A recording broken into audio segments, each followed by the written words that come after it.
ബഹുമാനപ്പെട്ട മന്ത്രി അദ്ദേഹത്തിൻ്റെ പ്രസംഗത്തിൽ സൂചിപ്പിച്ച സിയ ഫാത്തിമയാണ്.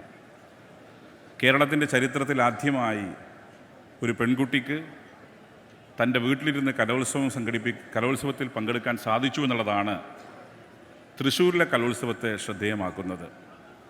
നാളെ കലോത്സവങ്ങളുടെ ചരിത്രം പരിശോധിക്കുമ്പം ഓൺലൈനിൽ ആദ്യമായി സംസ്ഥാന സ്കൂൾ യൂത്ത് ഫെസ്റ്റിവലിൽ പങ്കെടുക്കാൻ സാധിച്ച കുട്ടി ഏതെന്നും അതെവിടെയാണ് നടന്നതെന്ന് ചോദിച്ചാൽ അതിൻ്റെ ഉത്തരം തൃശ്ശൂർ എന്ന ജില്ലയാണെന്ന് അഭിമാനത്തോടെ പറയാം. അതിനവസരം കൊടുത്ത മന്ത്രി ആരെന്ന് ചോദിച്ചാൽ അത് ബഹുമാനപ്പെട്ട പൊതുവിദ്യാഭ്യാസ വകുപ്പ് മന്ത്രി ശിവൻകുട്ടിയാണെന്നും എഴുതിയാൽ മാത്രമാണ് ഉത്തരം ശരിയാവുക. തീർച്ചയായും അതുകൊണ്ട് തന്നെ തൃശ്ശൂർ കലോത്സവം ശ്രദ്ധേയമായി മാറിയിരിക്കുന്നു. ഞങ്ങൾ ബഹുമാനപ്പെട്ട പൊതുവിദ്യാഭ്യാസ വകുപ്പ് മന്ത്രിയെ ഞങ്ങൾ പൊതുവേദിയിൽ ബഹുമാനപ്പെട്ട മന്ത്രി എന്ന് അഭിസംബോധന ചെയ്ത് വിളിക്കുമ്പം സ്വകാര്യമായി ഞങ്ങൾ അദ്ദേഹത്തെ വിളിക്കുക അണ്ണൻ എന്നാണ്.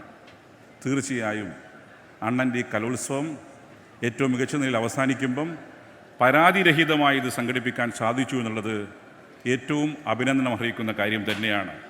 പൊതുവിദ്യാഭ്യാസ വകുപ്പിനും വിജയിച്ച കുട്ടികൾക്കും പരാജയപ്പെട്ടവരെയുമെല്ലാം കേരള നിയമസഭയ്ക്ക് വേണ്ടി അഭിനന്ദിച്ചുകൊണ്ട് ഞാൻ എൻ്റെ വാക്കുകൾ അവസാനിപ്പിക്കുകയാണ്.